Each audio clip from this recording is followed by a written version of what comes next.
Does President Clinton have a bent penis? Well, according to a doctor who examined him last week, the president's genitals are, quote, completely 100% normal. It should be noted, however, that the doctor who examined him also has a bent penis.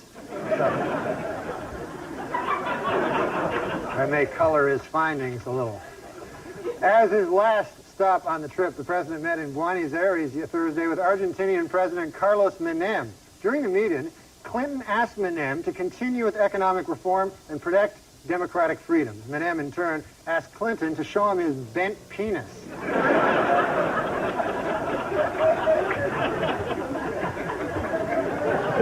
Tomorrow, Chinese President Jiang Zemin begins a week-long visit that could define U.S. relations with China for years to come. President Clinton plans to ask Jiang for several things, including human rights reform, trade expansion, and a Chinese herb said to have the power to straighten a bent penis. This week, an angry President Clinton demanded that Congress stop dragging its feet on something he has long championed, a medical Bill of Rights for U.S. citizens. In all, there are 10 items in the President's Bill of Rights, running from number 1, a rich, satisfying sex life is the foundation of good health, to number 10, a straight penis is not a privilege, it is a right.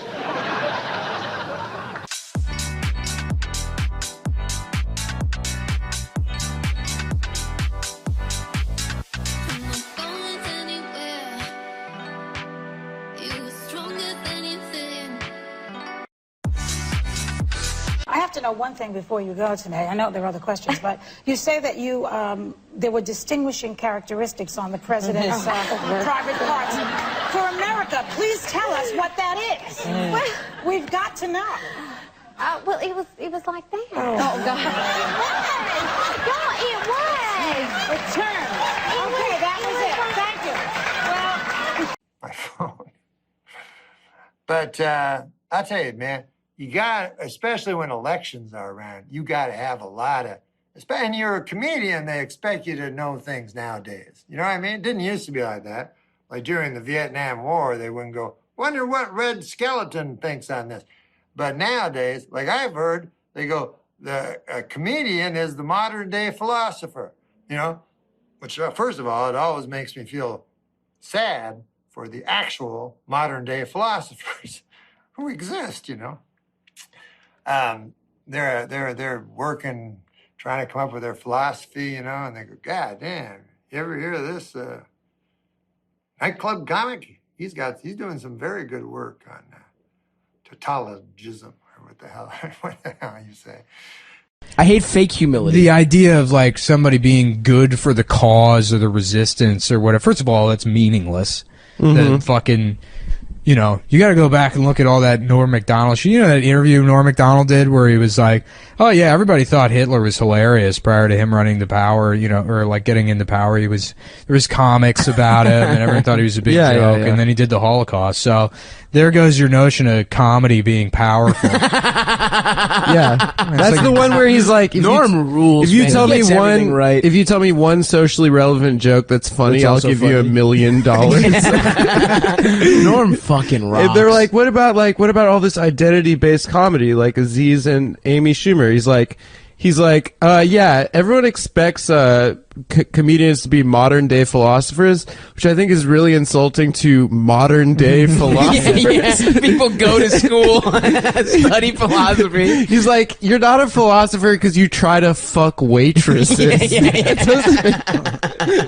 I know, man. Norm so fucking good. rocks. He's the best. Is it really my fault? 'Cause you try to hit me with your pity till I can't trust, but I still push on.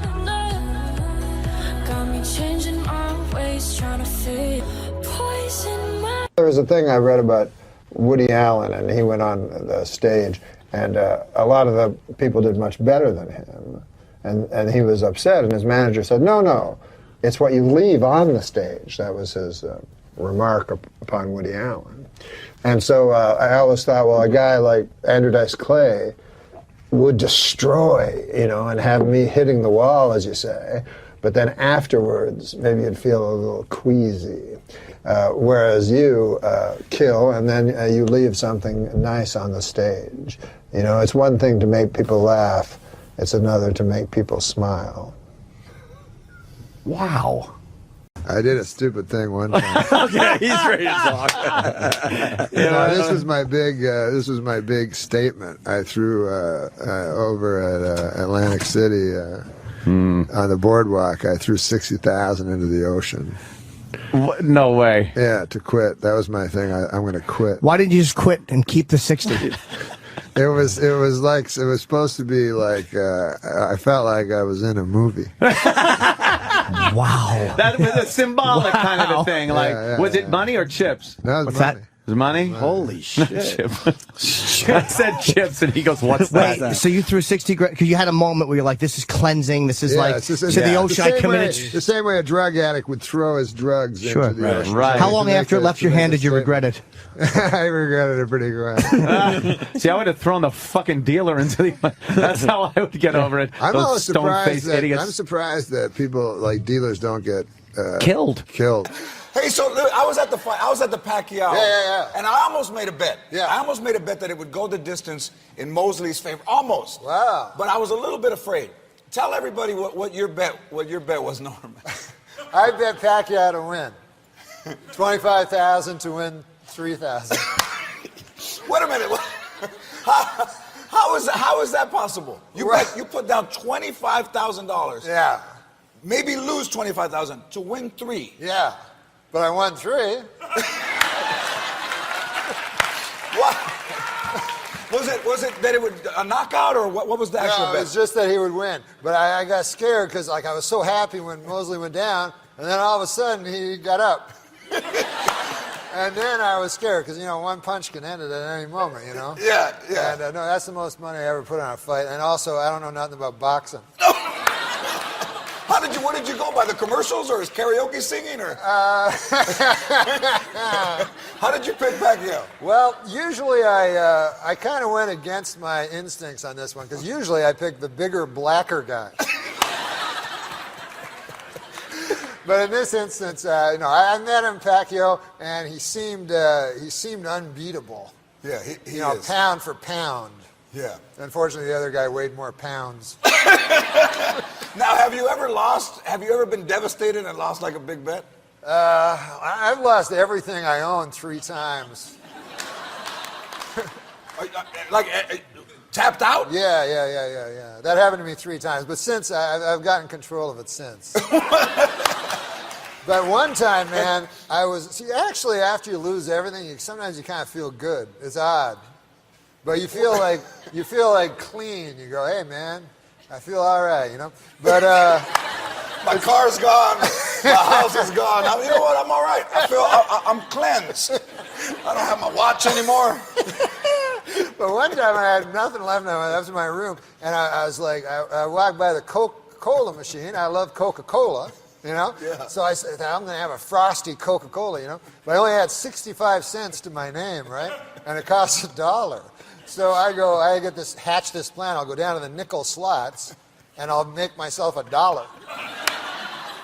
So I go down there with my 65 cents. I'm putting in nickels, and it took an hour and a half, and I get up to 95 cents 8 times. And I never broke $1. And then later I think they would have given me a free drink. Yeah, right. All you got to do is, cocktails. Yeah. That's, by the way, how you know you're not good in gambling. When you have a gambling problem is when the guys start giving you things. You know what I mean? Yeah. Because pit boss, when you first go, you're like, hey, man, the pit boss just offered me some free meat. That's a nice fella, And then you realize he's only doing it because you're a sap. But man, I would go in, I'd bet so much money. At the end of the thing, the guy would be like, you want some meat? Anything to keep me in the casino. Hey, some beef. Hey, want to have sex with my wife? Anything. Someone told me something amazing about you, that the movie Rounders, which is about underground gambling, was based on your life. Oh, no. Is that true? That they followed you around? No one told I didn't you say that. I did. I got that information. I know that guy who wrote it likes Is Norm. that in my Wikipedia? You know, Brian Koppelman likes you, the And writer that of he that. followed Norm around, and Norm would go play poker at a lot of these underground couples in the middle of the night. That's true. And it's actually a documentary on Norm's life. No, it's not. It is. But I would go to the same club where it was where they did rounders, and this was before rounders. Yeah. Why would you play poker? When I was a kid, I played backgammon. I was good at backgammon. But why would you play poker at an underground club when you could go to, let's say, Vegas or Atlantic City and play poker? Why would you go underground? What is the I was appeal? only a little kid. I was just a kid. Oh, you were a kid. And oh, one is, well, no, but one is 2 blocks away in Manhattan. You know, I see. Me and Norm went to a week. The second time I was on your show ever with Norm, we were in one of those clubs all night long. Right. And we came right from the club. Did you get your clock cleaned? Did you lose a lot of money? I lost all my money immediately, so I had to start. I had to start shooting pool. There was this all gambling going on. So I shot 8-ball until like 6:30 in the morning with a guy, and I lost $800 doing that. Right. And then Norm, I lost about $2,000 at the tables. Norm played poker, and then Did Norm win? We just Hey, made, one time a guy tried to hustle me at pool.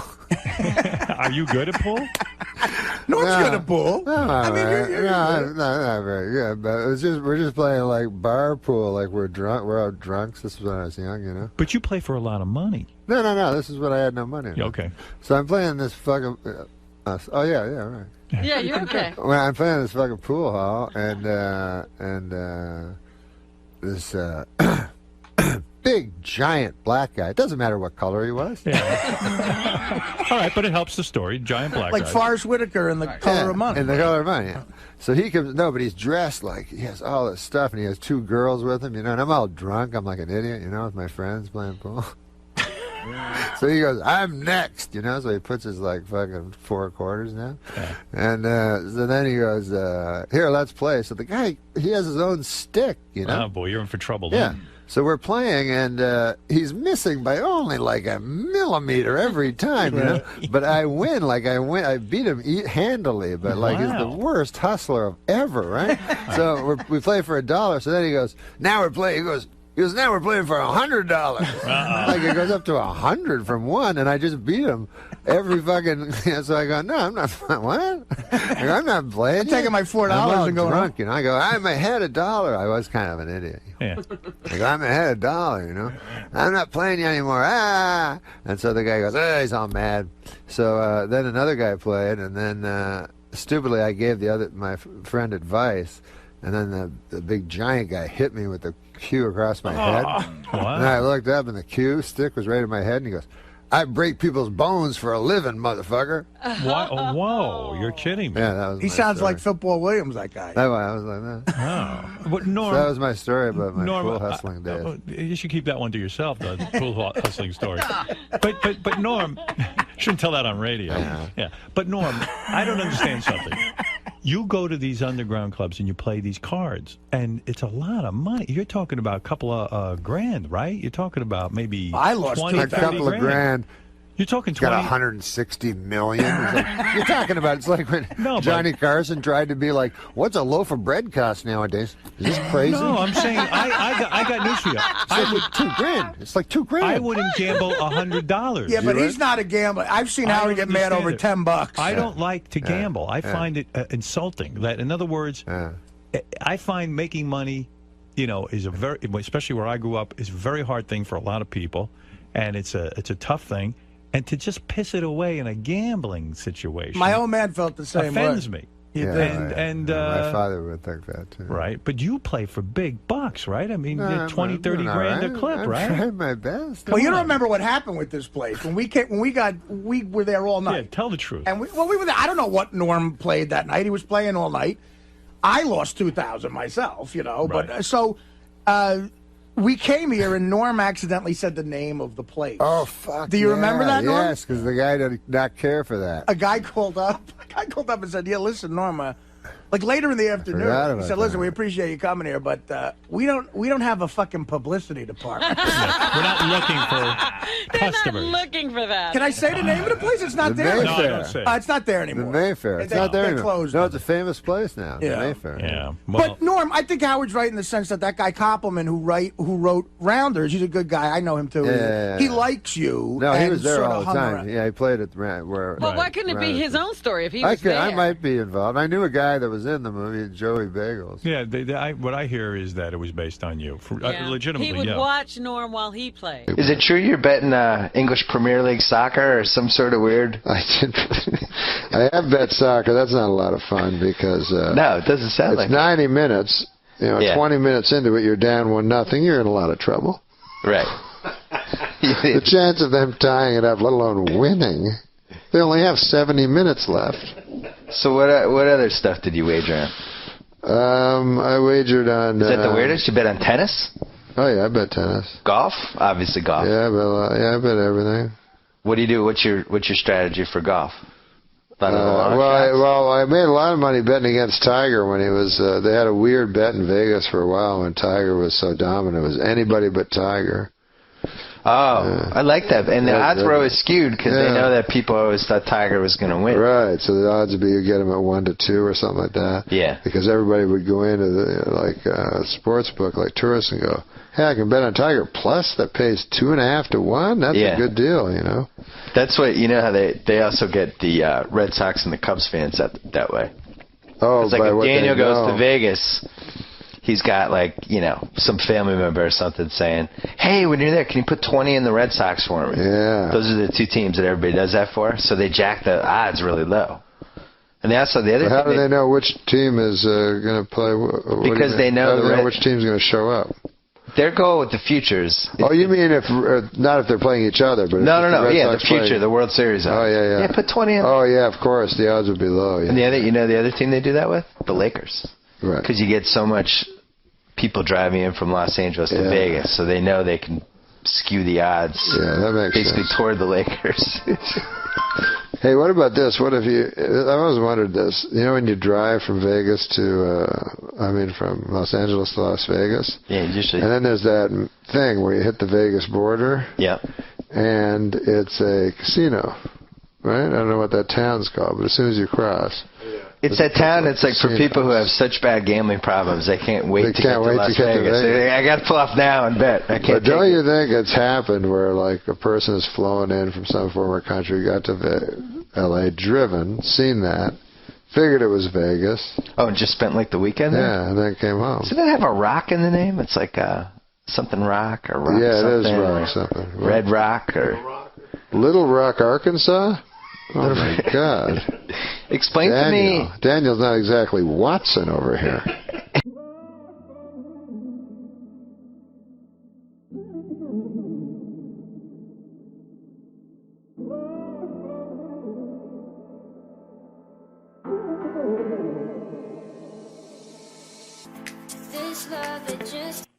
What's the most you ever bet on a sporting event? Oh my God. I don't know, probably 100,000 or something like that. Wait, what game? It was actually the worst beat of the century. It was pretty bad. The Mets, I had the over, which I think was 7, and no, 6.5. I'm sorry, it was 6.5, and the game was tied 2-2. And I think Ventura was the batter. Wait, the Grand Slam? Yeah, the one-run Grand Slam. You know that one? Yeah. It was tragic. And I remember Costas at the time because it was just bedlam. And he goes, "I don't think those will count," And I'm like, "Oh, Costas must have." He had the under. He must have. He was pretty happy about it. But did you bet with Artie Lang when you would hang out with him? Yeah. Artie and I bet a lot together. We enabled each other. People often say that if you play a round of golf with somebody, you can find everything you need to know about a guy. If I said, could you find out that same amount of information as to how competitive, does he cheat, fun guy, does he have beers, smoke cigars? Could you have that same kind of feeling about a guy playing poker? Well, not as much because, lying's part of the game and so forth. Golf, I completely agree with you. You can when find I play out. golf, I count every stroke, and it maddens me, when people don't. What got you I read a interested thing in Golf Digest once, actually. It was Jack Nicklaus, Gerald Ford, and Jimmy, what's his name, Clinton were playing a round of golf, and it was really funny because Clinton, allegedly a scratch player, just cheated the whole time. And so, he'd be in the woods and everything, and he was one of these guys who'd get up on the green and then start counting after, give me a birdie, give me a bogey or whatever. And the other guys were just fuming about it, I did not cheat. I did not. What was the biggest bet you ever made? Oh, God almighty. I don't know. I one time, the most I lost in one night, because 3 times I've lost everything that I've ever had. How do you do that? I mean, not morally, but I mean, like, how do you physically do it? Well, yeah. I mean, like, you make one more. Like, what is the process of that? What's the evolution? It's funny because it's the only time I ever went to a psychiatrist, he said, I was like, because it was for gambling. I was like, how the fuck do I get out of this? And he's like, oh, you gamble to avoid life, and I'm like, but my thing was, well, isn't that why you do everything in life, is to fucking avoid it? You know what I mean? Like, it's too painful. Yeah. Like, why do you? So I said, but it's painful to think about, but because now it would be nice to have the money, but you just lose it by it's just like any escape, I guess. Because I was never a drug or alcohol guy, but like when I watch a game and I have a bunch of money on it, then I can understand what's going on. Nothing's ambivalent or anything about it, And there's stakes. There's stakes. You know exactly the rules. Yeah. You're completely involved, and you're completely escaped from your life. Yeah. Of the real. Yeah. The real fear. My biggest problem is ruminating about death. If I could get over that somehow. And you do that regularly? I try to. I read fucking books about it and shit. So, like, you still haven't walked me through losing everything. Well, how you do it? Physically? Yeah, because you've got a house, you had a lot of money saved up, and then so you make one bet, and then you realize you're about to lose everything. Do you make phone calls to people saying, like, I just need a little more? I mean, well, you kind of at the end of it, it's happening. I guess it's like I've never had substance abuse problems, but I guess it's like people that know they're going to hit bottom, and kind of want it. Yeah, because it does it's exhausting. Yeah. To be obsessed with something. Right. So you are, I guess, trying to do it, trying to finish it off. Right. Finally. Because if you have $450,000 in the bank, whatever the fuck it was, and then you lose $400,000, you go, fuck it. I don't want to fucking have 50,000. Right. To remind me that I don't want money to remind me that I have more money. So that's how you do it. So that's how you do it. There's questions that came from the Twitterverse or whatever you want to call it. All right. Do you want to hear them? What else could we do with them? Stand-ups Hear them. sometimes secretly want to play a dramatic role. Have you ever seen a guy? No, stop. But you've seen comics, and then they're on a show, and they're a guy that's soft in the head. And, huh? Yeah. This is from Twitter. I'm much more interested in Okay. That's a regular person. Okay. But what do you think of that? Like, I've seen Burl, and I feel sorry for them. Do you feel this is how I feel? I think maybe you agree with this. To be a comic actor, so rare, isn't it? And you mean comic / actor? No, a comic actor. Like my favorite movie John is Ritter? my favorite movie. Yes, like John Ritter. My favorite movie is Planes, Trains, and Automobiles because I love John Candy in it so much. And to be a comic, he's Canadian. Yeah, but to be a comic actor is so rare, and to be a dramatic actor is so common. That why would a great comic actor want to be a 1,000%. actor. 1,000%. I thought this when I was a kid, starting out in the business. When in my 20s, I said, why? Somebody asked me, would you ever do a dramatic role? I go, they got people for that. Right. They got millions of people for that. Yeah. Let those people do it. The greatest thing in the world is a funny guy. Mm-hmm. It relieves the burden of life. Did you like that movie, that Preston Sturges film? It's my favorite movie. Sort of encapsulates Sullivan's that? Travels. Oh, that's your favorite movie? It's the greatest movie. Well, The Graduate's my favorite movie to watch as a movie. Yeah. But what it's about. But what Sullivan's Travels is exactly what you're talking about. Yes, exactly. Exactly what you're talking about. And did you say How about you? Is that I love Sullivan's Travel important to you? for that because it surprised me. I didn't expect it. Right.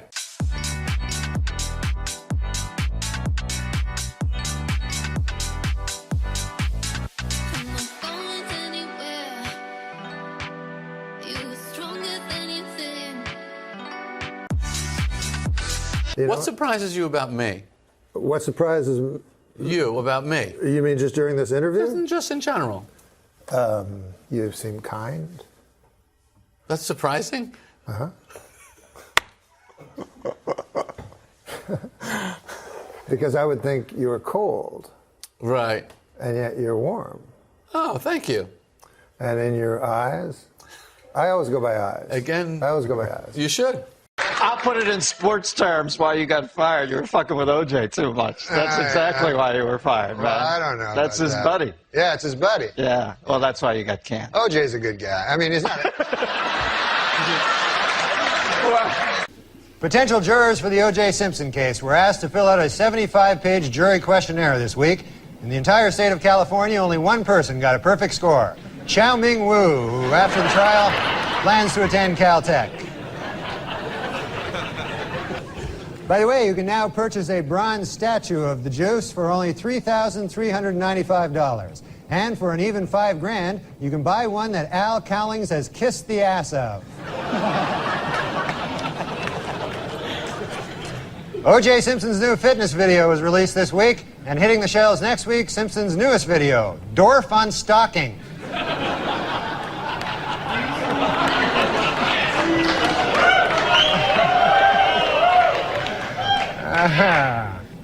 The crowd is torn.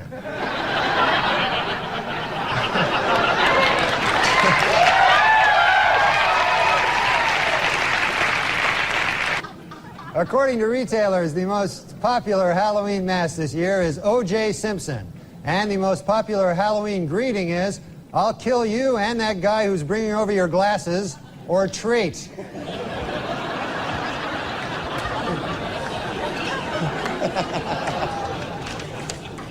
And the Pope came out with a book this week, which contains a series of essays examining faith and morality in today's secular world and the changing role of the Catholic Church as it approaches the 21st century. The book is entitled, God Himself Told Me That O.J. is Guilty.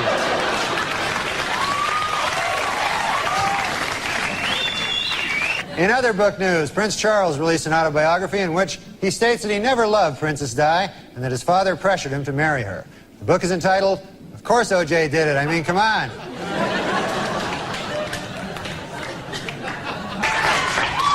In his book, O.J. Simpson says that he would have taken a bullet or stood in front of a train for Nicole. Man, I'm going to tell you, that is some bad luck when the one guy who would have died for you kills you. That's probably... You don't get worse luck than that. And O.J. announced this week that he's coming out with a new book called I Want to Tell You. And if it's successful, O.J. will work on yet another book entitled From Football to Prison, My 25 Years of Showering with Other Men.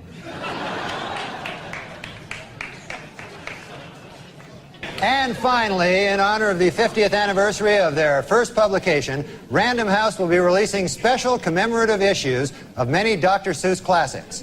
The first to hit the bookshelves will be Green Eggs and Ham and O.J. is Guilty. Judge Ito was interviewed this week by a local TV station in Los Angeles. Asked by the interviewer if it was appropriate for a supposedly impartial judge to be on TV with his case still pending, Ito said, maybe not, but how appropriate is it to kill your ex-wife?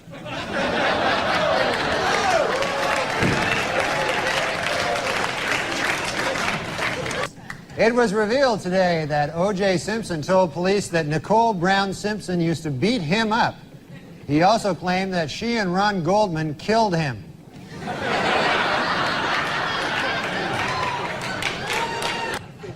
O.J. Simpson's lawyers have decided to skip hearings on DNA evidence and go right to trial. Asked why they did this, the lawyers replied, "We want to get O.J. acquitted as speedily as possible so he can get back to doing what he does best, killing people." Well, let's get to O.J. O.J. Simpson's lawyers say they don't want the families of Nicole Brown and Ronald Goldman in the courtroom during the trial. They're afraid the presence of the family members will just remind O.J. of how much more killing he still has to do.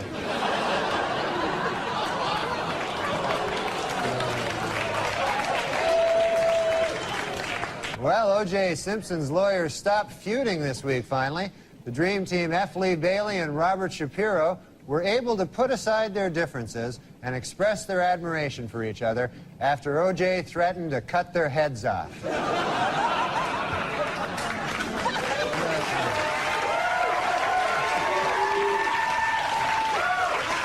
According to the National Transportation Safety Board, sleepy truckers are responsible for 1,000 deaths a year.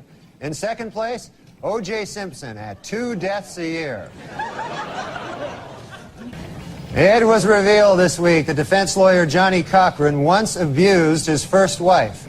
In his defense, Cochran said, "Hey, at least I didn't kill her like some people I know."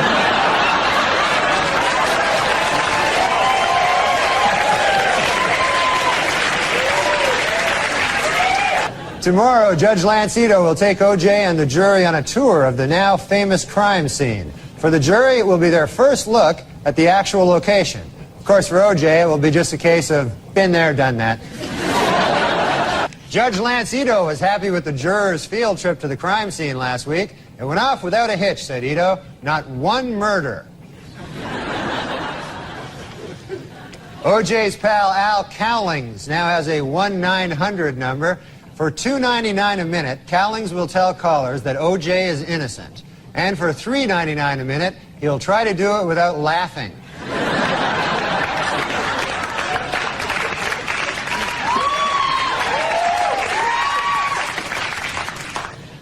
And this week, Simpson defense lawyers questioned witnesses about a half-melted container of ice cream found at the murder site. The Simpson defense has seized upon the ice cream for 2 reasons. 1, it may help fix the time of the murders, and 2, it was the only thing in the murder scene without any of O.J.'s blood on it.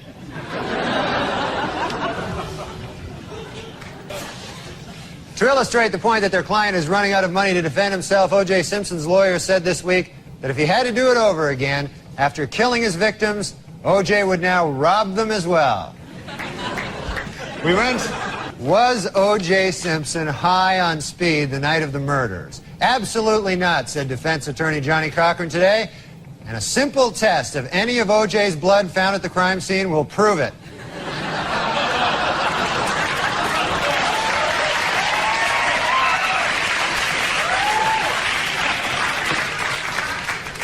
And O.J. pal Al Cowling said this week that in looking for the truth in the O.J. Simpson case, he sometimes talks to a picture of Nicole Brown Simpson, something that in the past would have gotten him killed by O.J. F. Lee Bailey said this week that if the defense only knew what Ron Goldman's last words were, they might be able to find the real killer. You know, if you ask me, Goldman's last words were probably, "Hey, you're O.J. Simpson."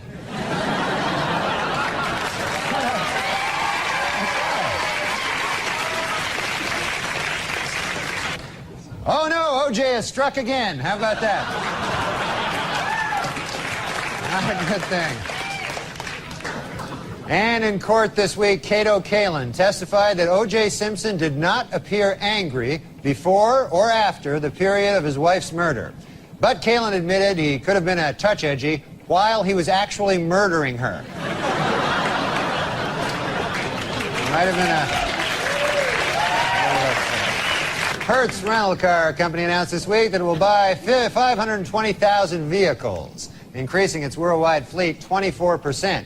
In addition, they will try to find a new spokesman who won't kill his ex-wife.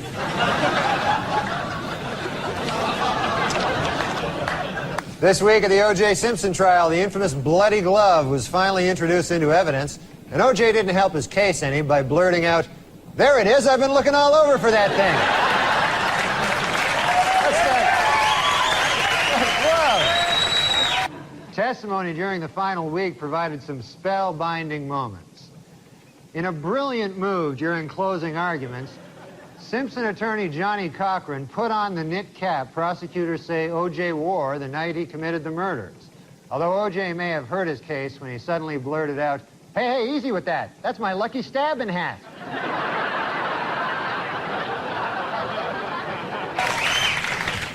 And a new shocker in the O.J. Simpson trial. This afternoon, Judge Lance Ito dismissed yet another juror, a 45-year-old African-American male, for failing to tell the court that he had once worked for Hertz Rent-A-Car and that he had once held Nicole Brown Simpson's glasses while O.J. killed her. Dismissed Simpson juror Jeanette Harris revealed in interviews this week that the jury is torn by dissension and is already divided into two camps, those who think he is guilty and those who are really, really stupid.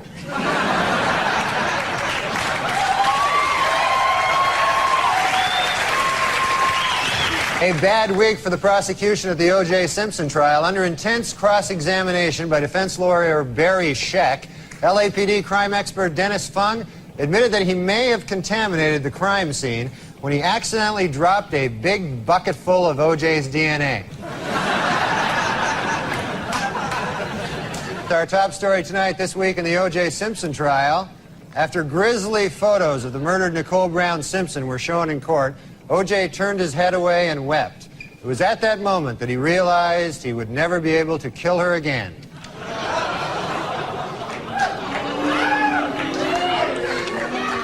Well, in a questionable move by the defense team this week, O.J. Simpson demonstrated how to stab two people at the same time.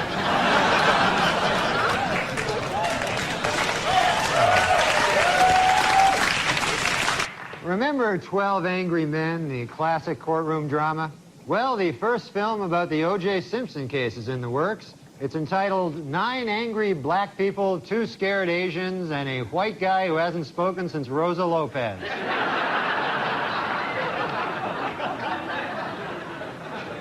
Well, the trial of the century is over. Late yesterday, the fate of O.J. Simpson, the most famous murder suspect in United States history, was placed in the hands of the jurors. They must now decide whether to free him or get all their heads cut off. Straight to the heart. I went a long time acting like I was a broken apart by you.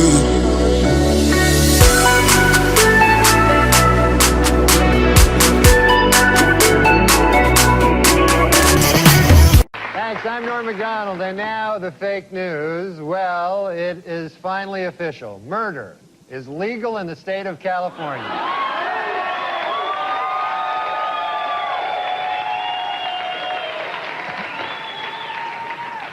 Two hours after the verdict, LA police had their first solid lead in the hunt for the real killers. A new witness has come forward who saw 3 men fleeing the crime scene the night of the murders. Police have released this sketch and would like to hear from anyone who has seen these 3 individuals.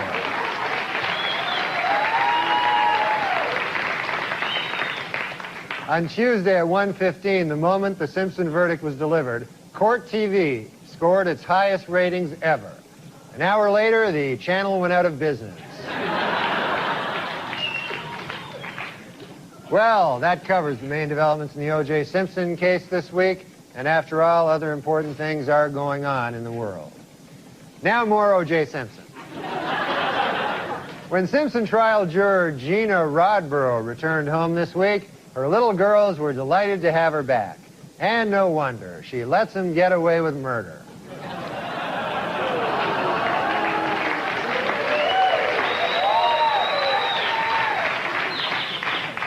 Our top story tonight. Following his shocking acquittal 2 weeks ago, O.J. Simpson vowed never to rest until the real killers of Nicole Brown Simpson are brought to justice. And the manhunt continues.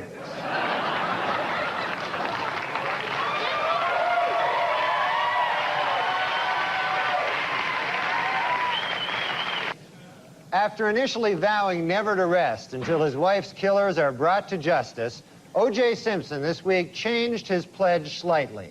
He now vows to have sex with hot-looking models.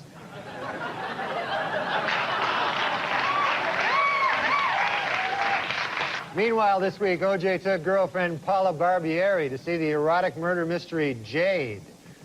Other moviegoers took the couple's presence in stride, though they did become uncomfortable when O.J. repeatedly shouted out, "You call that a stabbing?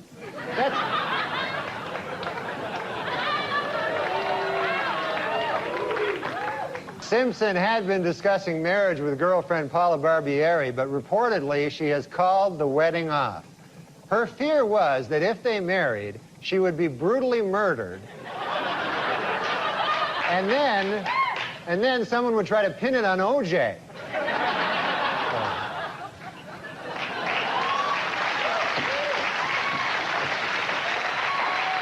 The L.A. District Attorney's Office has given Marcia Clark and Christopher Darden bonuses of over $10,000 for, quote, lengthy hard time duty, unquote, in the O.J. Simpson case. A spokesman for the DA said that the prosecutor's bonuses would have been even higher, except for the fact that they let a killer go free.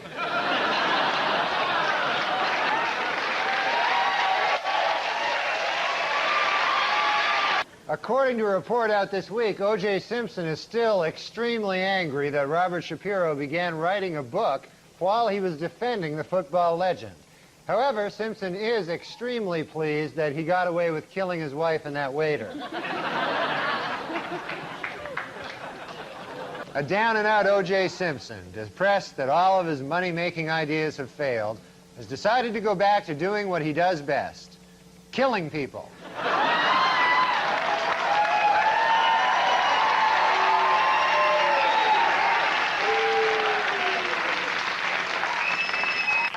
In a surprise move, O.J. Simpson has offered to give an interview to CNN with, quote, absolutely no ground rules. But interviewers Greta Van Susteren and Roger Cossack have asked for one. Don't kill us.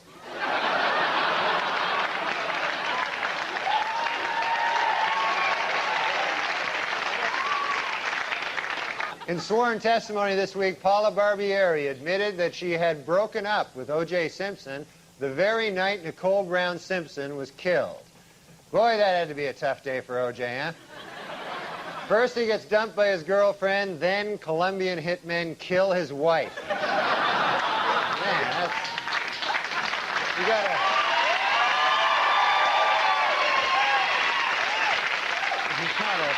In an effort to raise money for his enormous legal bills, O.J. Simpson this week began marketing a video which attempts to prove his innocence. Should the tape not sell, Simpson has a backup idea, his very own video of the actual murders themselves.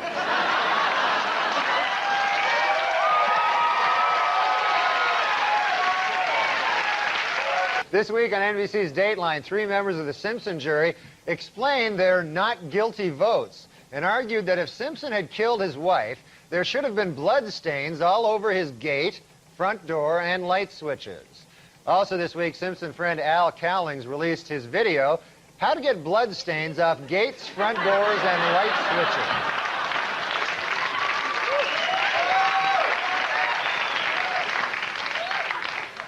Switches. In his civil court deposition this week, O.J. Simpson denied under oath that he ever punched, kicked, or slapped his ex-wife Nicole.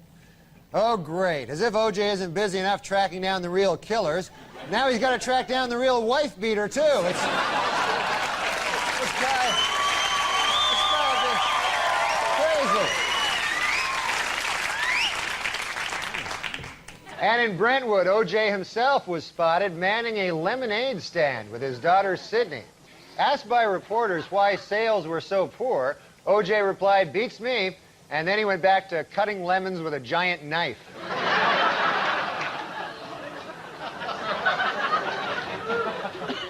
A new development in the O.J. Simpson civil trial this week, according to sworn testimony, Nicole Brown Simpson had told her therapist that she was afraid of getting beaten by O.J. Simpson. Asked why he didn't report this earlier, the therapist said, I was afraid of getting beaten by O.J. Simpson. I said getting beaten, and that may have hurt a little. According to a Senate Committee on Violence, Denise Brown has done more to bring attention to the cause of battered women than any other person.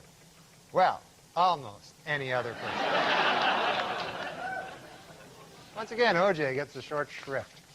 In Los Angeles this week, Lyle and Eric Menendez were found guilty of first-degree murder. So, to review California law, it is killing your wife, legal. Killing your parents, illegal.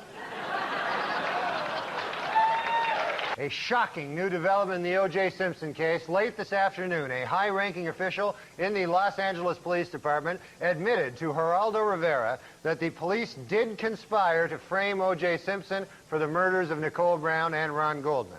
However, they called the conspiracy off when they got to the murder scene and found that O.J. really did do it. While in England, where he spoke at Oxford University, Simpson had defended actor Marlon Brando's criticism of Hollywood Jews. Later, from his island hideaway, Brando sent O.J. a telegram which read, "You're not helping."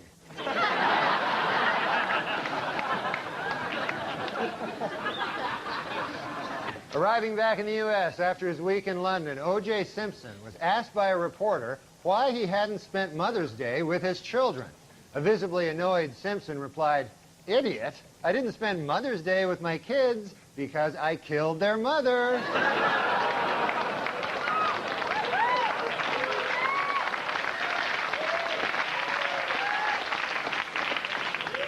Well, more O.J. Simpson news. On Friday, the Juice officially endorsed Bill Clinton for president, adding, quote, "I'd like to help him any way I can." To which the president replied, "Well, there is one thing."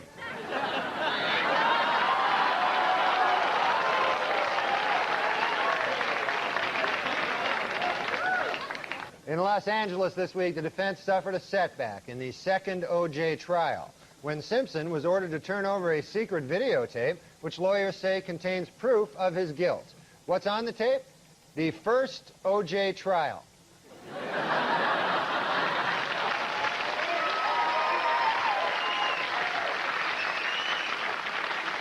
Finally this week, lawyers in the new O.J. Simpson trial actually found a prospective juror who claims to know nothing about O.J. Simpson, the murders, or the first trial, and who told the court, quote, "I don't even know when it started or ended." Unfortunately, the man had to be disqualified when it was learned that he had been a juror in the first O.J. trial. During a recent interview on 2020, longtime O.J. Simpson friend Robert Kardashian said he now believes Simpson may be guilty, though he did add that had he believed O.J. was guilty at the time, he never would have agreed to hide his bloody clothes and knife. At his civil trial in Los Angeles this week, O.J. Simpson attorneys began their case with an attack on Nicole Brown Simpson's character. Outraged Brown family lawyers responded, quote, "Nicole is a victim. No matter what she did, she certainly did not cut her own throat." To which Simpson's attorneys replied, "On the contrary, that is precisely what we intend to prove." At the Simpson civil trial this week, O.J. and Fred Goldman got into an explosive shouting match. Mr. Goldman bellowed at O.J., "Don't give me that damn look," while O.J. shouted back, "I wasn't even looking at you. You're just mad because I killed your son."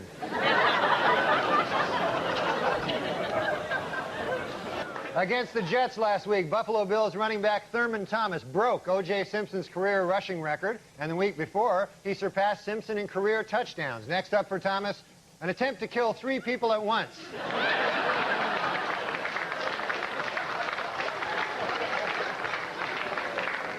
O.J. Simpson was in a different courtroom this week, attempting to regain custody of his 2 children. In order to prove to the court how much he loves his kids, O.J. pointed out, quote, "Hey, they're still alive, aren't they?"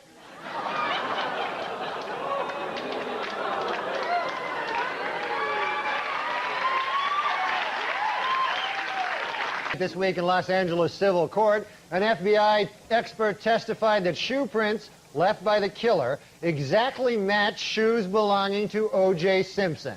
In response, O.J. stood up and exclaimed, "Wait a minute. Wait a doggone minute. I just figured it out. The real killer is me."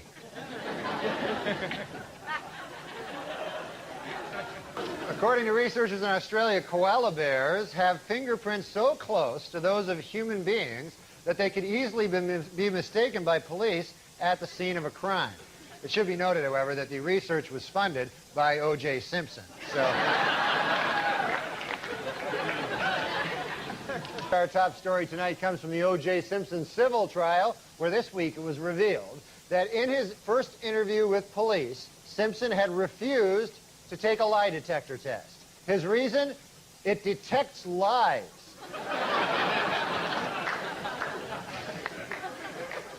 This week at the O.J. Simpson civil trial, the focus shifted from the defendant to the alleged character flaws of Nicole Brown Simpson. Attorney for O.J. hammered away at her lifestyle, citing sexual promiscuity, drug use, and the fact that she married a double murderer.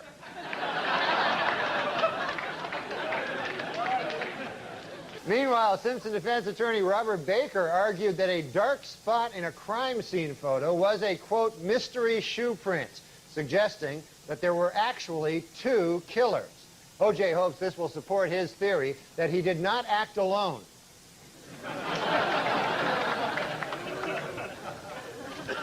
In dramatic testimony this week at a civil trial, O.J. Simpson said he didn't commit suicide only because, quote, my mother told me you don't go to heaven if you kill yourself. Oddly, his mother did say, quote, it's okay to kill other people.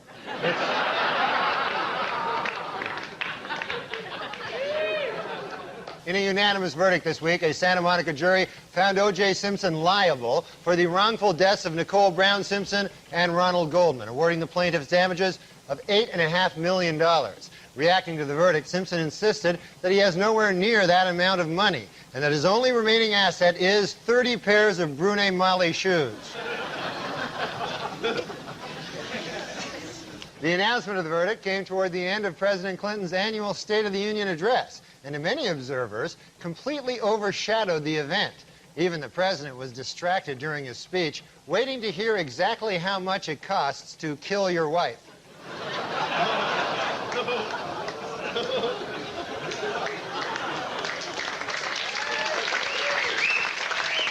Our top story tonight, this week at the civil trial of O.J. Simpson, the jury, which had earlier found him liable in the deaths of Ron Goldman and Nicole Brown Simpson, this week tacked on an additional $25 million in punitive damages. On hearing the news, Simpson declared, quote, this is far from over. Asked to clarify that statement, O.J. said, quote, I'm going to kill more people. What do you think I meant? The first place in Weekend Update's Most Romantic Valentine contest goes to David Della Fera of Kearney, New Jersey. Yesterday, Mr. Della Fera, who works as a fireman here in the city, climbed the ladder of a fire truck up to the third-floor office window of his girlfriend, Alexandra. There, with a dozen roses and a wedding ring, he proposed to her in front of all her co-workers. Congratulations, David. And coming in last place for the third year in a row, O.J. Simpson. At a book signing in New York this week, Fred Goldman once again offered to forget the millions owed to him by O.J. Simpson if he would simply admit to the Brentwood murders. A visibly annoyed O.J. responded, why in the world would I do that when I have no intention of paying you anyway? More bad news for O.J. This week, HarperCollins reached an agreement with the Brown family to publish his late wife's diary.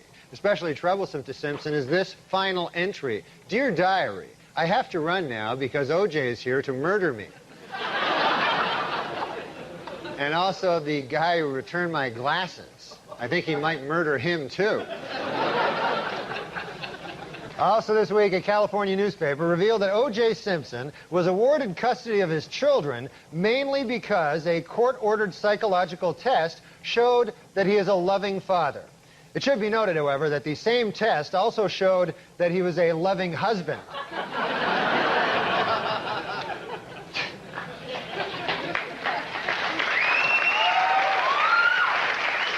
According to O.J. Simpson's niece, Terry Baker, when O.J.'s mother, Eunice Simpson, first heard about the slaying of Nicole Brown, she exclaimed, He did it. Reached for comment, O.J. said, "My mom was just guessing. I hadn't even told her yet."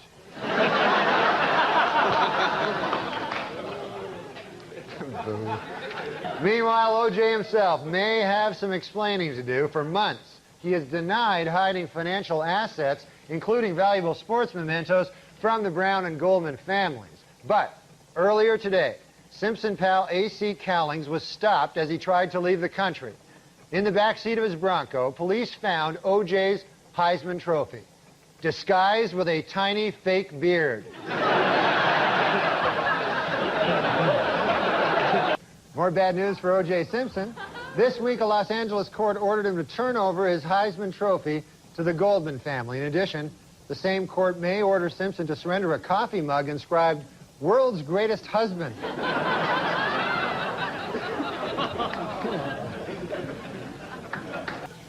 More followed from the recent conviction of British au pair Louise Woodward on murder charges. This week, her attorney, Barry Scheck, lashed out at the legal system, saying, quote, "What kind of sick society do we live in where an innocent girl is sent to prison, while a double murderer like O.J. Simpson goes free?"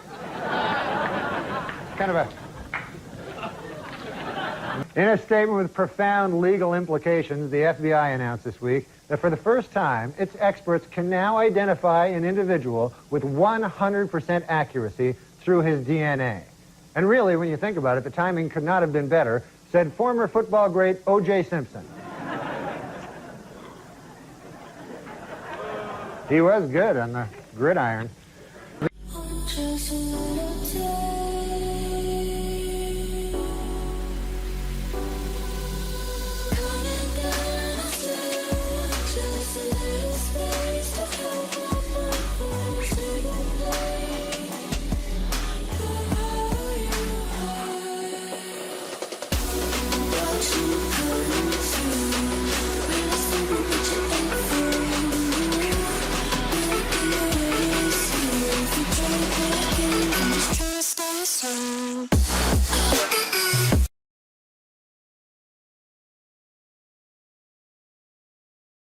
Oh, there's a phone call here. Here I have a phone.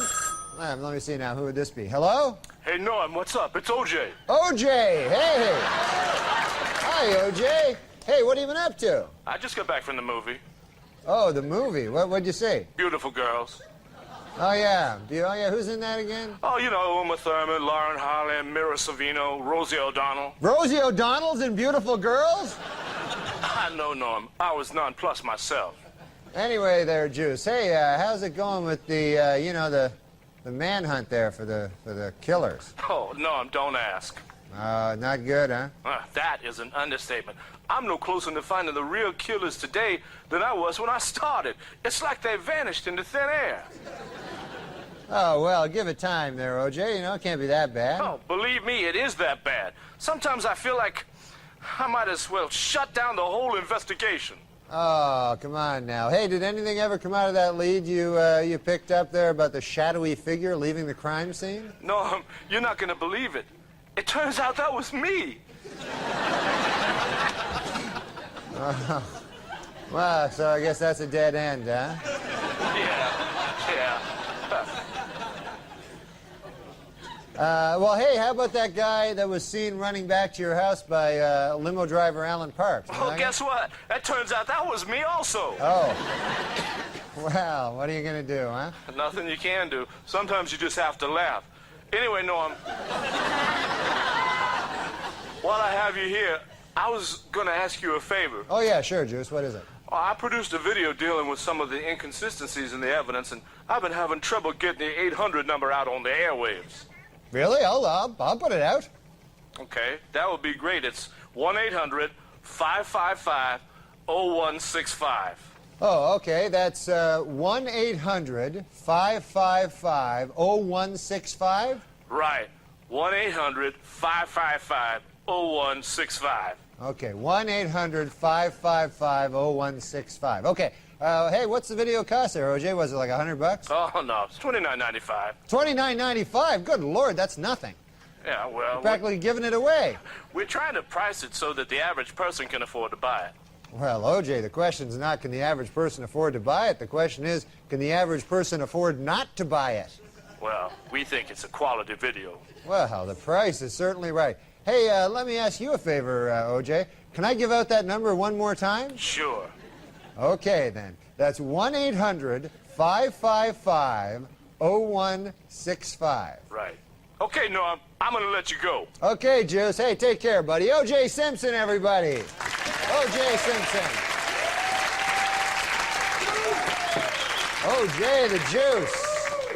Well, in a sworn deposition this week, O.J. Simpson claimed that he never, ever beat, choked, or hit his ex-wife with a closed or open fist. Luckily for O.J., lawyers forgot to ask if he'd ever cut her head off.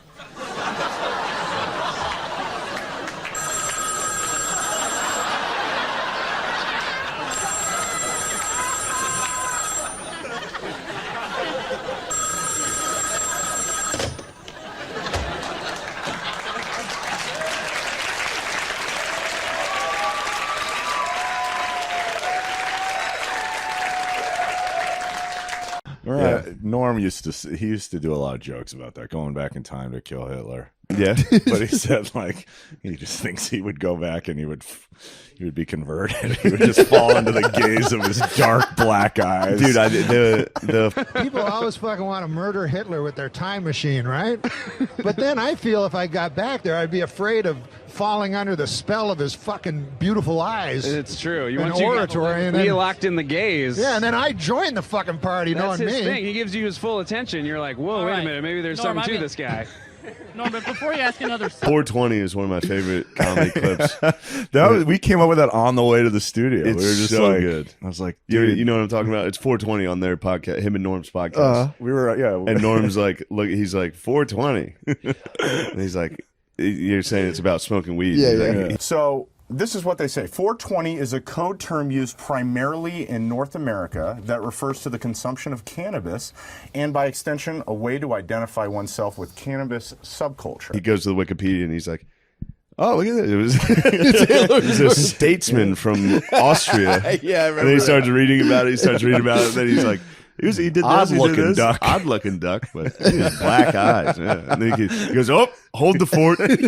Hated Jews. And then you go, well, he's dead. He goes, I didn't even know he was sick. It's so good, dude. Yeah. That's not what mine says. What does yours say? Mine says 420 was the birthday of Austrian-born German politician and the leader of the National Socialist German Workers' Party. A fella went by the name of Adolf Hitler. But this guy, there's a picture of him. Adolf Hitler, very compelling kind of a figure. Odd-looking duck. But there's something about his eyes. Hypnotic. His eyes are almost entirely black. He was a decorated veteran of World War I. And he joined the war. Hold the fort. He hated Jews. How funny was it? The 9/11 Airlines. Oh my God! How'd you sit through this? How do you do this? 9/11 Airlines. He's like, hey, for the 9th consecutive year, Nick, JetBlue Airlines ranked first for satisfaction among all North American airlines. But you know what ranked least in satisfaction? 9/11 Airlines. What a terrible name for an airline. It reminds me of that tragedy. Oh, 9/11. Yeah, don't laugh at 9/11 again. I looked at. I was drudging through blood and bones in Manhattan to find my brother. It turns out he was in Northern Canada. 9/11 Airlines reminds me of that tragedy. You know what the number one worst airline was? 9/11 Airlines. It reminds me of that tragedy. Dude. I tried to tell him not to go, laugh. Adam. I know. I walked through blood and bones in the streets of Manhattan trying to find my brother. Jesus. Yeah, he was in Northern Canada.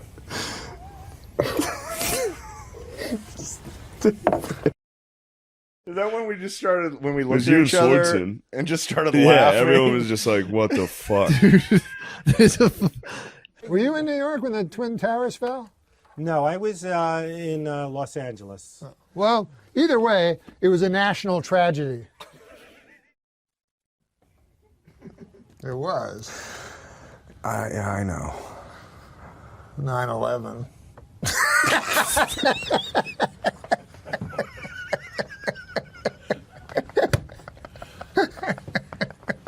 We're gonna go to hell. The hole you can get into on YouTube with all of his Of stuff, Norm? it's just crazy. Oh, he was my favorite comic of all time. It's he fucked was. up. He was. Have you been watching Bernie Mac though? I Check mean, out I do Bernie love Mac. fucking Bernie Mac. Bernie Mac, dude. And obviously Norm. Yeah, but Norm, even before I ever met the guy, he was always my favorite Yeah. comic. I thought he was brilliant.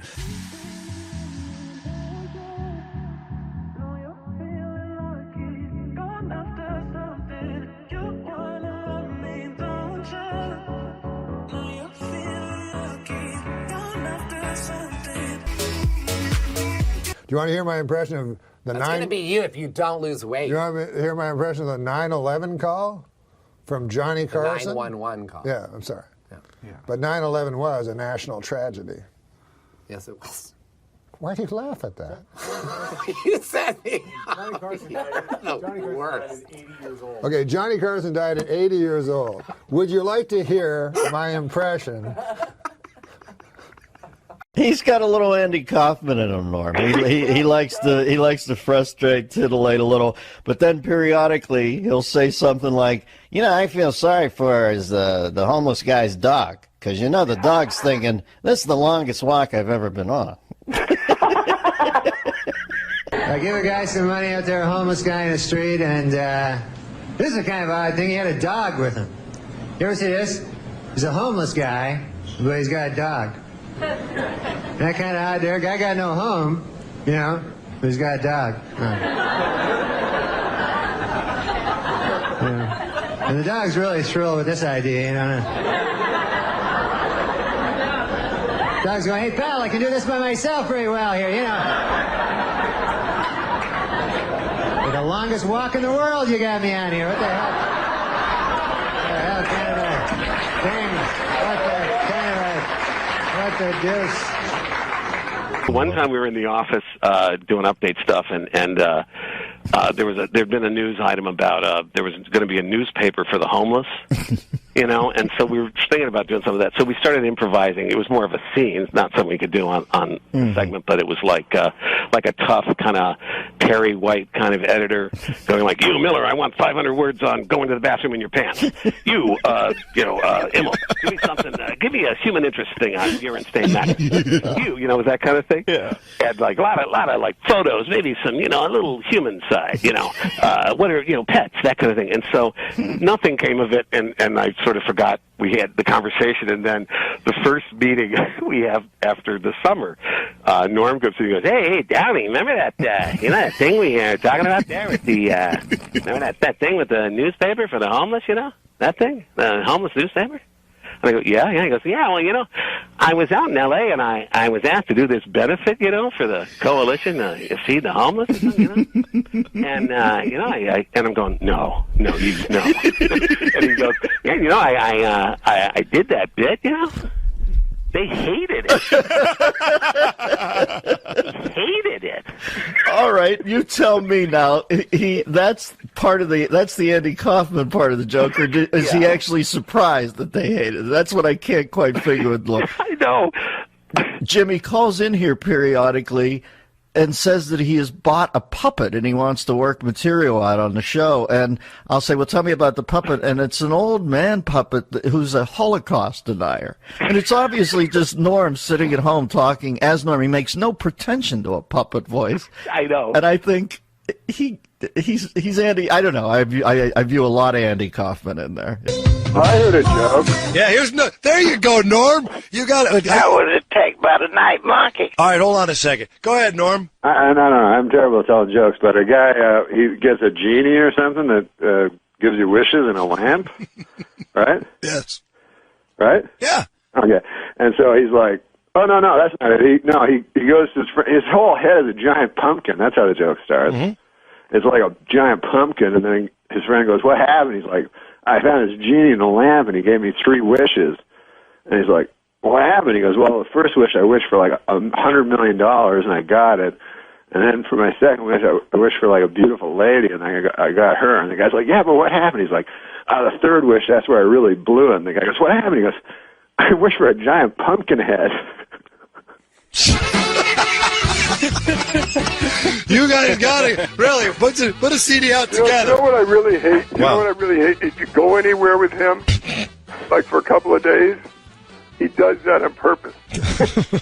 He'll tell jokes with no ending on purpose. I don't think you need one. Sometimes you can tell a joke for like a while, that. and then that happens. You don't need to have a joke. But you know, I would like to tell you the story of the 3 people who was carrying the biggest cannon in the world to Spain. It was 2 boys and 1 girl, and they had this big cannon. You know, it was 50 feet long, and they carried it over the mountains and under the valleys. And one day they get to the top of the highest mountain in Spain. So the first boy, he point this cannon to this castle, you know, to shoot, you know, because, you know, because he was the boss, you know, so he want to point it. And he turned to the second boy and he say, all right, hand me the cannonball. And, you know, but the second boy, he say, I thought you had them. So wait, so listen, wait. So, listen, wait.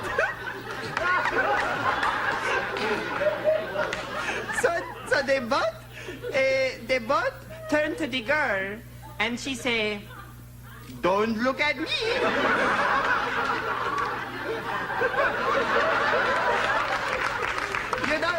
You know, because they forgot to bring the cannonball. You know, they have the cannon, but they have no cannonball. They could not shoot. Do you understand? Thank you very much.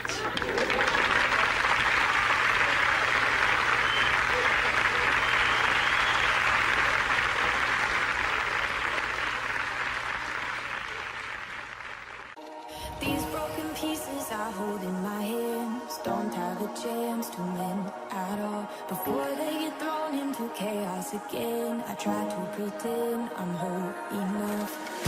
We stand in this world so unsteady.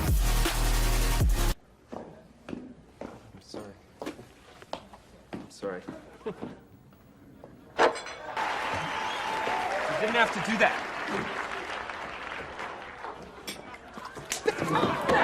Cut it out!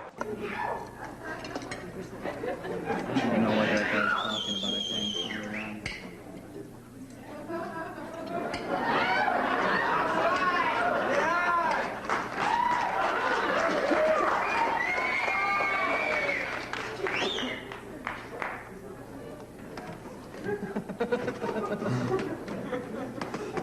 You know what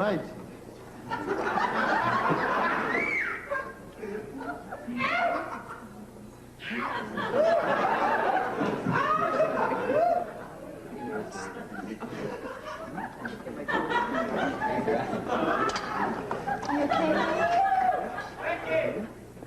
Something wrong, Carl? You okay, honey? I can't, you know, I think we're gonna have to order some wine. Yeah, wine. Yeah, we have some. I can't. Can I just?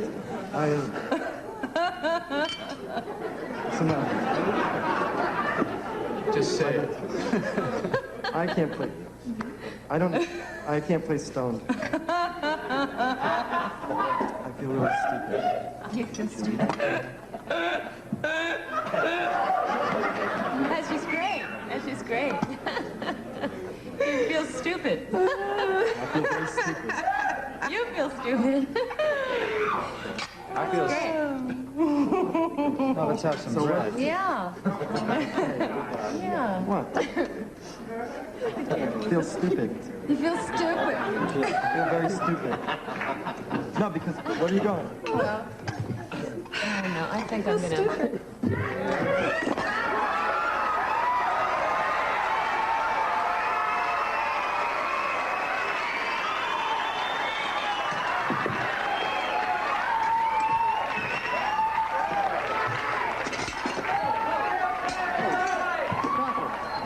Come on, nothing. Hey, this is so much fun. It's so much fun. Come on. All right, hold on. It's so much fun. What are you trying to do? This is all, it's so much fun. Come on.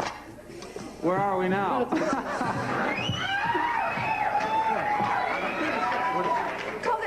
Cut it out. Cut out. So you cut it out.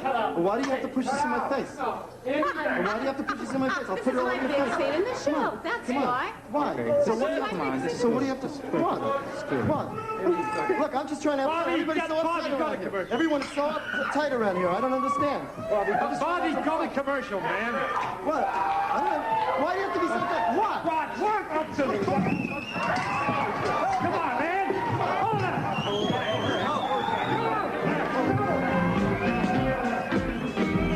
Let me ask you this, of all the people that you've ever interviewed over the years, how many people would you say you've interviewed? 40,000. 40,000. That's what they, figure 40 years, about 1,000 people a year. 40,000 guests. Now, who was the physically ugliest guest you ever encountered? The ugliest. Ugliest. The Elephant Man. You ever interview the Elephant Man? No, we tried. He was ugly. But we didn't do. We almost had Siamese twins once. Really? Didn't do them. You're saying Siamese twins are ugly? They were connected at the head. And that would have been difficult. Not attractive to you? No. Would you marry a Siamese twin? Now stop that. I didn't come here to be insulted. No, but... All right. So you never interviewed the I'm trying Elephant to think if you asked... No, I did not interview the Elephant Man. I'm trying to think of the ugliest man I have ever interviewed. The ugliest man. Who's the guy who produces Saturday Night Live? Lorne Michaels. That's the man. Yes, I've met him. He is hard to look at. Not easy on the eye. No, not. Hard to interview people like that. Not easy on the eye.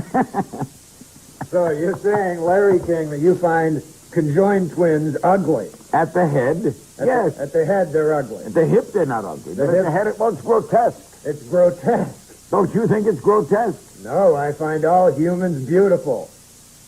Larry, that's why we love you.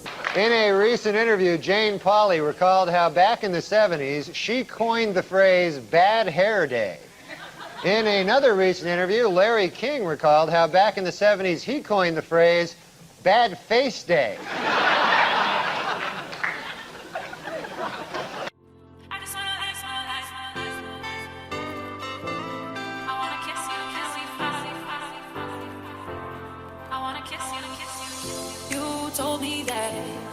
We should go our separate ways, but now you're thinking about the tattoo. I'm gonna get 2 big M's on my ass. So when I'm standing right up, it's gonna say Mom.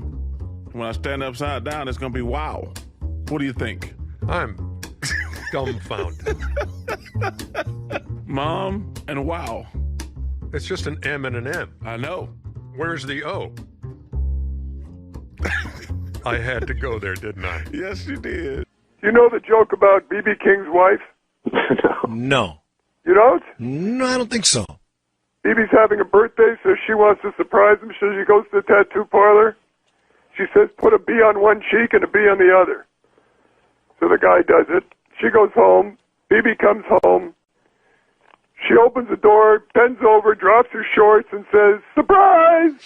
He said, who's Bob? That's racist. There it is, ladies and gentlemen. There it is. The one and only Super Dave Osborne and his joke about Yeah, tell that to Michael Richards, man. Well, Wow. that's not a racist joke. Yeah, sure it isn't. Who's Bob? Yeah, you know, that's the way you want to broadcasting and stereotypes, 97.9 I'll tell you FM. what, let's do it this way. Yeah. Bob Hope's wife goes to a tattoo parlor. No, but you chose an African American. Well, the Bob Hope is dead. Yeah.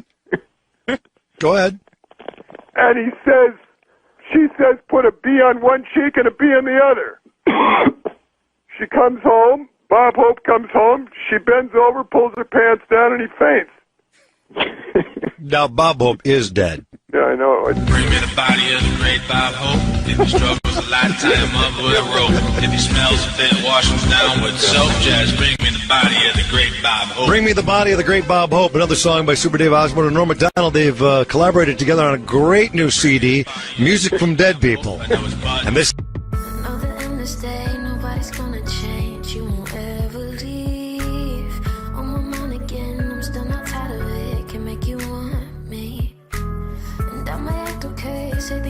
same, same all I need.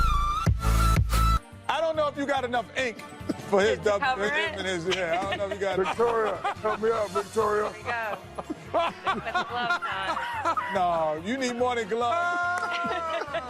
Come on.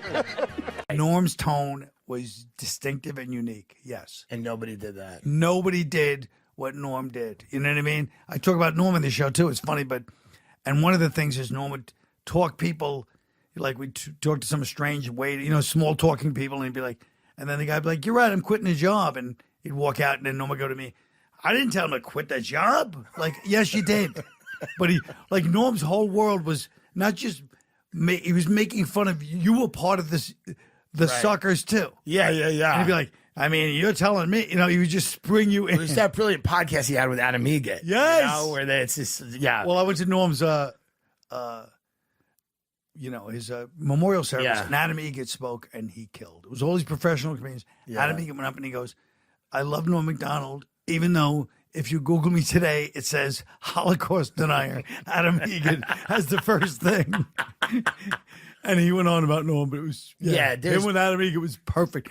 Because the guest didn't know that, like half the guests Norm would go, I mean, I agree with you. Not like this guy thinks that the Holocaust didn't happen. And the guests would be, you could see their angry eyes, like, what?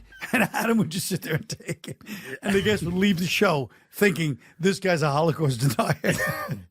Yeah, there was nothing funnier than when Norm was like, this guy fucking didn't think the Holocaust happened. So fun. And just blow past it, and the guests would look, you could see them looking angrily. And then Norm would move on, which Yes. was the other brilliant part of Yes. the bit. Norm would just keep going, and then the guys would just sneak a look at Adam like, what the fuck's going on? Yes. Yeah.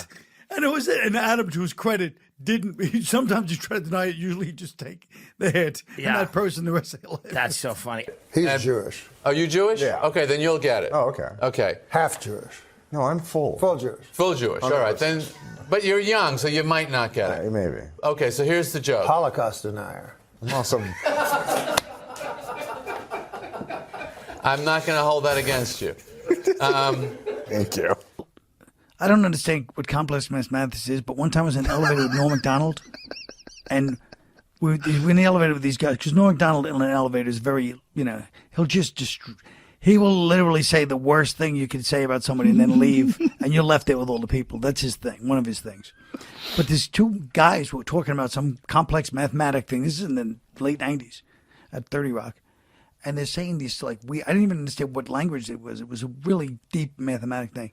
And then Norm Macdonald, who had never brought up math or anything like that to me in his life, goes, and starts speaking to them in this, like, what sounded like tongues. And they're like, oh, but, and they start speaking the binary, and he goes, and he starts speaking this mathematic talk, and then they leave. And then he goes to me like, yeah, those guys are nerds or something like that. And I was like, what? How do you know that? How did you know what they were talking about? How did he know? He's like, He's a nerd too. He knows something deep, like he knows these things sometimes. He's a very smart guy. Really smart. Yeah. One of those guys that just, he'll just pretend not to know something. And they'll be like, that's like, and then you're like, what? Anybody walks in the room, he knows what they're talking about, Yeah, he's the guy that really should have had a podcast a long fucking time ago. Right, and I know right. he's doing something now. He sent me a text message the other day that he's starting to do Joe. a podcast now. Hey, Joe, man, I'm doing finally a podcast. Doing that thing we talked about. He should have done a lot, because he had that show on Netflix, but they muzzled him when he went on the Howard Stern show. Right. And he was saying something, and he didn't want to say retarded, so he said, you'd have to have Down syndrome to believe that. Because he thought that'd be a better thing to say. But here's the thing about Norm. I'm still not sure if he thought that would be a better thing to say. Right, you never know. Because he's so smart. He might have been doing it as a double troll. Yeah. No, Norm is capable of the double troll. It's like, I don't want to say retarded. Down syndrome. The double troll, exactly. Yes, he's the master of that stuff. I randomly wound up sitting next to him on planes twice. on 2 different occasions, just like I go, Norm, like out of nowhere, and he's sitting next to me. And one time we're sitting there, we're talking, and we're having a good old time. And then he's talking about, I quit smoking. He's telling me how he quit smoking and finally quit smoking. And he's telling me all these things. And then when he lands, he literally like he can't stop himself, runs into the airport store and buys cigarettes. And he's lighting it as he's leaving. I go, I thought you quit. He goes, I did. But all that talking about smoking makes me want one. And he's like, before he even got out the door, he's lighting the cigarette. He just couldn't stop himself. But I like he goes, all that talking. He's the one talking about it. All that talking. He always puts it on you. That's what's great about it. But he's like, this guy, he talks about smoking. He got me back smoking. But it was so crazy because I was like, that's great, Norm. It's so great you quit. And he's like, fuck, I want a cigarette. No, he always do like, yeah, I mean, I don't drink, I quit drinking. And it was like, oh, really? Did you drink a lot? Yeah. I quit. I finally had to quit, It's hard, but I did it. And they're like, oh. He goes, yeah, because I got fucking wasted last night. And I said, I'm never going to drink again. I was drunk. And people are like, wait, I thought you quit. Yeah, I quit. That's what I'm saying. He's always... Last night? Yeah. It's like an elaborate, like Abbott and Costello routine. Yes, exactly. Well, the gambling, too. He fucking loves gambling. Yeah. Loves it. Oh, yeah. Yeah. But that's a thing. Like, a lot of these great comics are, like, really impulsive. Yeah.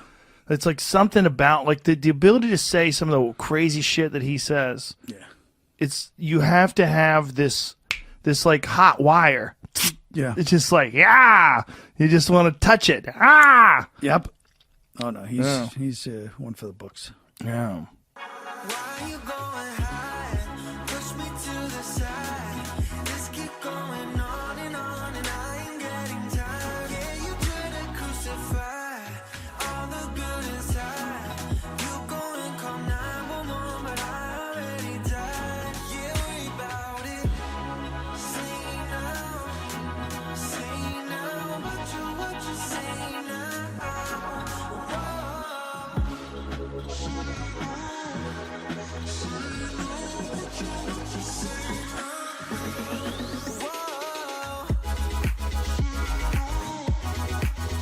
On the subject of SNL, and it's sweet when you took over for Norm, and Gilbert and I haven't said anything. Gilbert, I don't know. Have you spoken publicly since Norm passed about him, Gil?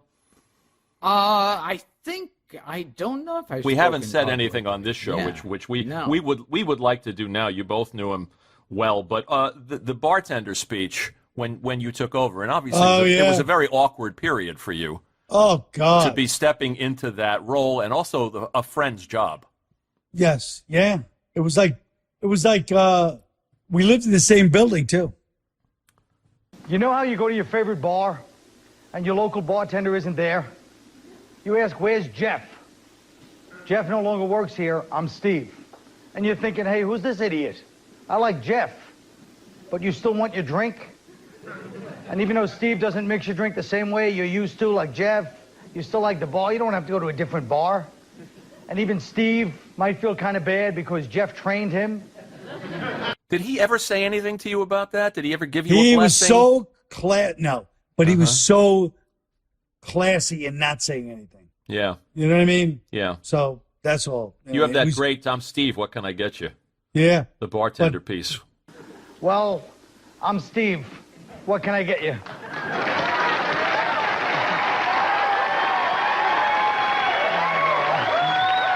But I wish it would have stayed the way it was. But, it is what it is.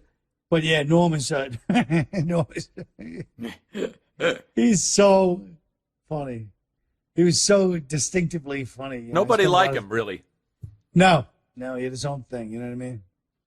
He was just very, like Gilbert. I mean, they just have their own, they march to their own drummer, even in a business where everybody marches to their own drummer. They both have that, idiosyncratic thing where it just be like, this is how I am, and that's it. And it's great. But, you have to tune to their frequency. It's not like you can just, You know what's funny about that first update you did? Here's Norm being fired, as we all know, by Don Ohlmeyer, right? Because of cutting too close to the bone with the OJ jokes. When in fact he was doing a public service by telling those OJ jokes. And I'm watching you do your first update. There's an OJ joke. It's like the third joke. Yeah. In the February issue of Esquire magazine, O.J. Simpson said that if I had killed Nicole, it would have been because I loved her very much. And then he said, and if I had killed Ron Goldman, it would have been because he accidentally witnessed me loving Nicole very much. Somebody should buy this guy a John Gray book, all right? You shook his hand once, OJ? Getting out of a car? Well, he was getting out of a limo? He was getting out of a limo middle of the afternoon, and I have no psychic energy. I've never had those kinds of things, you know. But for whatever reason, this was in an afternoon. He's getting out of a limo with a girl. It's spring break. It's packed with people. It's Florida. And they're like, hey, do you want to meet OJ? I go, yeah, OJ, he's greatest running back of all time. You know, great, charming movie star.